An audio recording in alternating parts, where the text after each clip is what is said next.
What's going on, everybody? XG Panther here, and today I'm going to talk a little bit about our Second Amendment.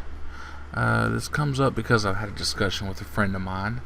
It all started on Facebook, and I want to read you a few inserts from it and tell you how it responded and why it responded.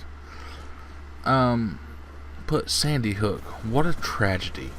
What about the right of those children to live? I'm not going to argue, just want to remember that 1/3 of those children would be living today if the shooter had not had access to the quick load of that amount of bullets. Please do not get on here and argue about your rights. You still have them, and these children are angels now. Well, I didn't like the sounds of it. I just couldn't go on not saying anything. Here was my response to that.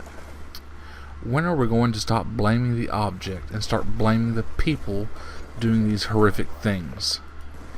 Did anybody blame the bombs that went off, killing the 3 and wounding over 100 at the Boston Marathon? Or did they blame the 2 suspects, one of which is dead and the other is in custody? All mass killings have backgrounds. Someone just doesn't think one day, hey, I'm going to go out and kill a bunch of people. Doesn't happen like that.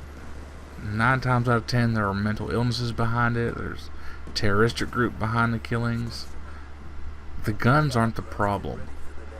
If we take away the guns, especially from law-abiding citizen in any capacity, do you really think the criminals are going to stop using them? No. Do you really think that banning the AR-15s and the large magazines is the answer? If this happens, we're still going to have the mass killings. Nothing will change until we get our mental health issues under control and stop letting terrorists in our country. It's crazy. She goes on to say it's not about... it's about the Sandy Hook and all the precious children, and that it may not affect me because it's not my child, and it would have saved 1/3 of the children if there weren't the high capacity magazines.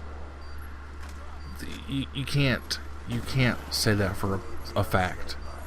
You just can't do it. I mean, if you're going to say that, then I'm going to say, well, no, you should have had a teacher armed. That could have saved the lives just as well as, not having 30-round magazines in the AR-15. In 2011, there were only 323 homicides with rifles, which includes assault-style rifles, hunting rifles, anything that is classified as a rifle.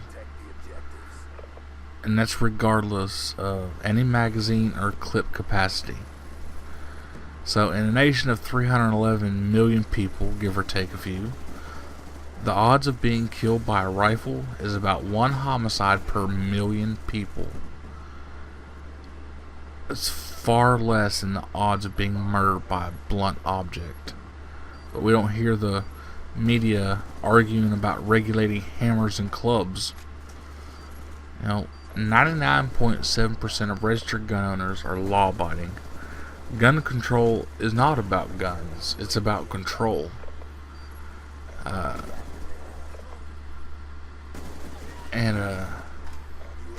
Arming our citizens. People that are law-abiding citizens. This person thinks that it's not a great idea. Well, I think it's a great idea. It's a proven fact that it helps.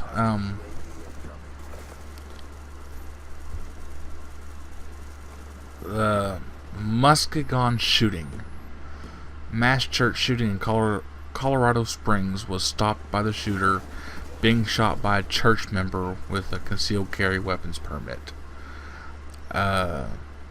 New Life Church, the Santa Clara gun. This is the Santa Clara gun shop. There was a shooting in 1999. It was stopped by an armed citizen after the shooter declared that he was going to kill everyone. Police found a list of intended victims in his car.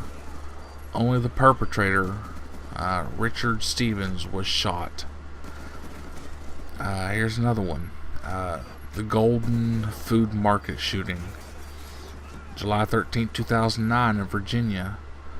Gunman tried to shoot several people. Was stopped by another concealed carry weapons carrier.